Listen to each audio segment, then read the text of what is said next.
Menga bu savol ko'p berishadi. O'zing matras ishlab chiqarasan. Nimaga sen hammaga matrasingni o'rgatyapsan? Matras konkurentlarim bor, tanishlarim bor-da. Nimaga sen matrasni o'rgatyapsan? Hammaga matraschilik ko'payib ketyapti. Voy deb jalvitsa qilishadi-da, nolishadi. Karvon o'zi rizqi bo'lay. Birinchi o'rinda niyat, Allohdan-da bu hamma narsa. Biznesni hamchi hamma qilib ketavermaydi men o'rgatganim bilan. Men hozirgi o'rgatgan 10-15 yillab olgan biznes g'oyalarim, natijalarimga hozirgi paytda biznesni boshlab, matrasni boshlayman deb yetib keladigan insonlar hozir qilaman desa bor-ku, 10-15 yildan keyin men Marsda matras ishlab chiqarayotgan bo'laman-da, Elon Musk bilan. O'shaning uchun miyamizni, fikr doiramizni kengroq qilaylik, qizg'anchiq bo'lmaylik. Beraylik biza, beraylik. Ular biza bersak borki, Xudoyim bizga beradi. Bu bittagina matras biznesi bilan nima deydi? Ushalib qolishimiz kerak emas. Assalomu alaykum aziz do'stlar. Endi bugungi biznes ideyamiz, biznes ideya ham demasak bo'ladi. O'zimizni boqib katta qilgan biznes ideyamiz bu matras biznes ideyasi. Har doim aytishadi. "O'y, ahmoq, o'zingni biznesingni olib chiqaverma, hammaga aytaverma" deyshadi. Yo'q, karvon o'zi rizqi bo'lay deyshadi. Xalq mazza qilsin. Men o'zimni biznesimni ham olib chiqaman. Hammani biznesini ham olib chiqsam ham, o'zim biznesimni ham olib chiqaman. Chunki men o'zimni qilayotgan hozirgi paytda yurib turgan biznesimni bugun ochiqchasiga razbor qilamiz. Xo'p, 10 ming dollar bilan qanaqa qilib matras biznesini boshlasa bo'ladi? Va bizaga nimalar kerak bo'ladi? Va nimalardan boshlash kerak? Va qayerda reklama qilib, qayerdan mijoz topish kerak? Hammasi bo'li podrobniy, yana bir marta aytaman, bu videomizga sig'maydi.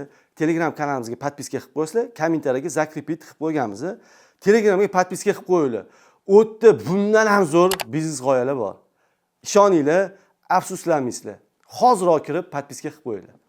Xo'p, matras biznesi bo'yicha 10 ming dollar bilan uskuna olib boshlash kerak.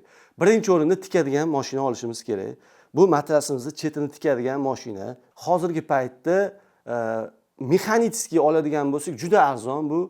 3 ming dollardan 4 ming dollargacha. Va polavtomat oladigan bo'lsak, 6 mingdan 7,5 ming dollargacha. Endi men sizlarga maslahatim, polavtomat olganinglar yaxshi, tezroq ishinglar bitadi va u tezroq va ko'proq ishlab chiqarib bera oladi matrasni. Men hozirgi paytda o'zim ham aziz do'stlar, Turkiyadan, Yevropadan 300 ming yevroga оборудование sotib oldim. 300 ming yevroga. Men 300 ming yevroga оборудование sotib olib, matras sohasida sizlarga o'zimni biznes ideyamni, o'zim biznesimni men sizlarga aytamanmi? Bu biznes yurmaydigan bo'lsa, men sizlarga ravo ko'raman shu narsani.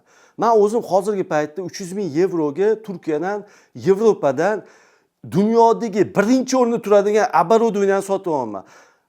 Xitoydan ham sotib olsam bo'lardi. Xitoydagi оборудование mashinasi 150 ming dollar turadi. Men hozir 300 ming yevroga sotib oldim. Nimaga? Chunki men o'zimni biznesim bo'yicha qanaqa olib ketishim kerak, nima qilishim kerak, hozirgi paytda qanaqa talablar bo'ladi, men bularni bilganim uchun ham men bu narsaga tayyorlanganman. Hozirgi olayotgan оборудованиemiz bir oyda 10 mingta ishlab chiqaradi matras. Hozirgi paytda biz 3 mingta matras ishlab chiqaramiz. Bu degani 3 barobarga matrasni ishlab chiqarishni oshirib olamiz. Biz o'sha оборудованиemiz bilan. Xo'p, matras sohasida hozirgi paytda 10 ming dollar tikasiz. Aytgan оборудованиemizni olsangiz 2 ming dollardan 5 ming dollargacha oyga sof foydaga chiqsangiz bo'ladi. Mijozlarni qayerdan topish kerak, qanaqa qilib reklama qilish kerak, qanaqa qilib sotish kerak, hammasini Telegram kanalimizga kirsanglar, hammasini fayl qilib, sodda tartibda yozib qo'yganmiz. Bemalol kirib ko'rib olsanglar bo'ladi. Bu hech kimga sir emas, bu narsalar sotilmaydi, tekinga beriladi. Ishoninglar, bu biznes g'oyalarni, biznes treninglar, biznes coachinglar, biznes o'rgataman deb yurganlar juda ham yaxshigina pulga sotishyapti. Bu sizlarga tekinga o'zimizni, xalqimiz, qora ko'zimiz, o'zbegimiz bo'lsin. Hamma biznesmen bo'lsin. Men ham oddiy insonman, oddiy bolaman, oddiy domda katta bo'lganman.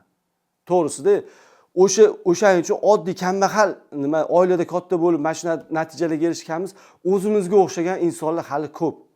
Va bu sohada, bu biznesda yurib ketish kerak bo'lgan insonlar, yaxshi mashina haydayman, yaxshi uy-joy qilaman deb biznes boshlayman deb yurganlar juda ko'p. Kommentariyada fikringizni yozinglar. Yana qanaqa bizneslarni olib chiqaylik. Telegramga podpiska bo'lib qo'yasizlar, o'sha yerda hamma narsa bor.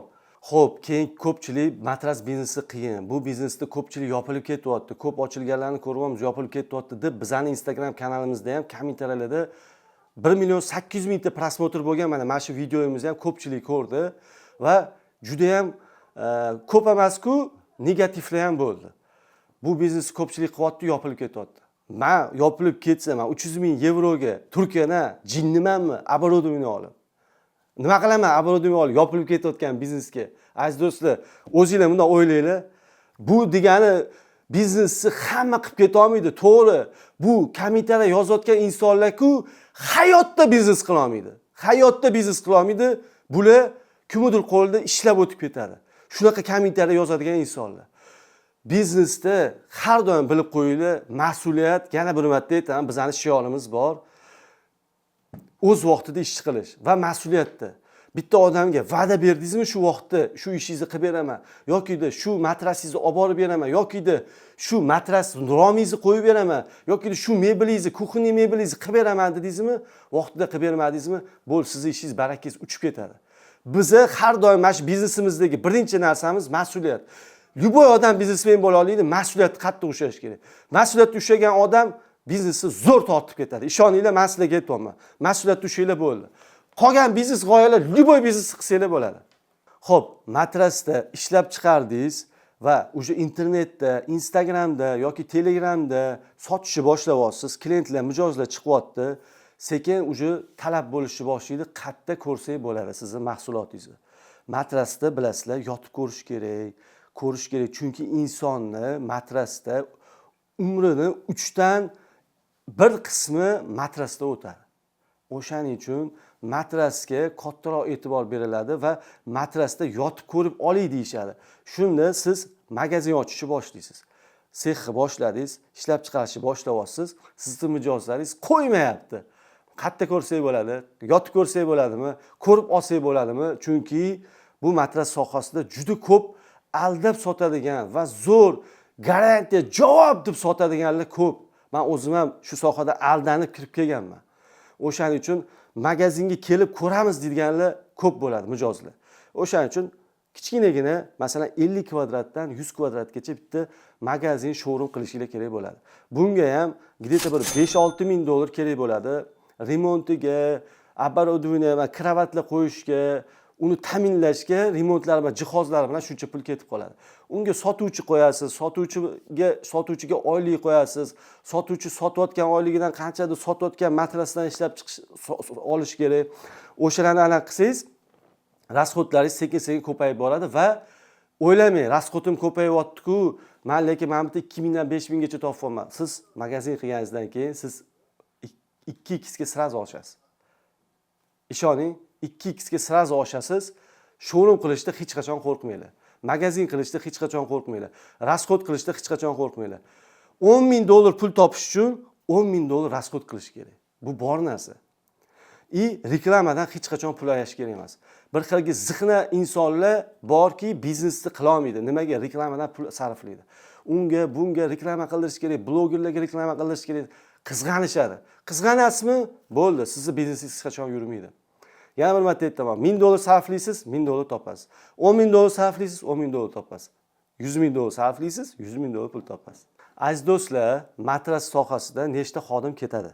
Xo'p, endi hozir bizga bitta tikuvchi kerak bo'ladi va bitta kley qilib beruvchi kerak bo'ladi va bitta dastavkaga odam kerak bo'ladi va uni yoniga bitta ko'tarib tepari yuqori qavatlarga olib chiqib berishga yana ikkita odam dastavkada, ikkita odam sexda ishlashga kerak bo'ladi.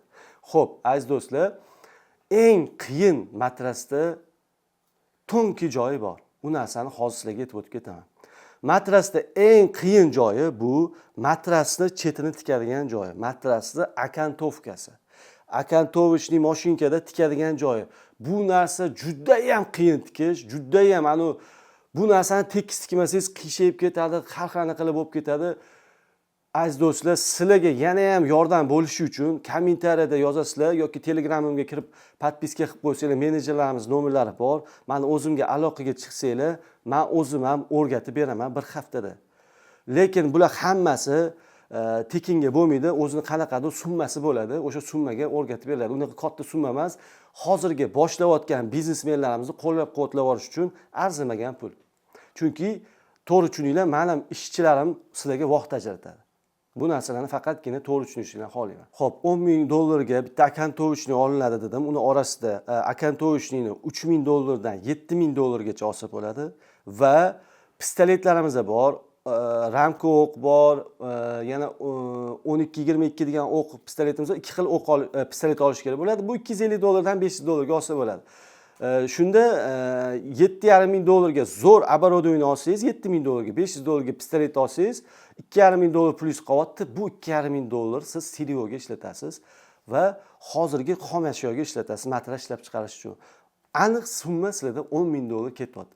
Aziz do'stlar, yana nima bizneslarni olib chiqaylik, yana nima biznes g'oyalarni olib chiqaylik. Kommentariyalarda yozinglar shu biznes g'oyalarni. Bizni sizlar uchun vaqtinglar bo'lmayotgan bo'lsa, shu biznes g'oyalarni o'rganib, sizlar uchun og'zingizga chaynab, og'zingizga solib beramiz. Bizga faqat kommentariyalarda yozib fikringizni qoldirib ketinglar. Nima biznes g'oyalarni qilishimiz kerak? Bu narsalar faqatgina xolis qilinyapti. Bizdan faqatgina yaxshilik qoladi va faqatgina yaxshilik qolsin degan maqsadda shu biznes g'oyalarni sizlarga aytib o'tib ketyapmiz.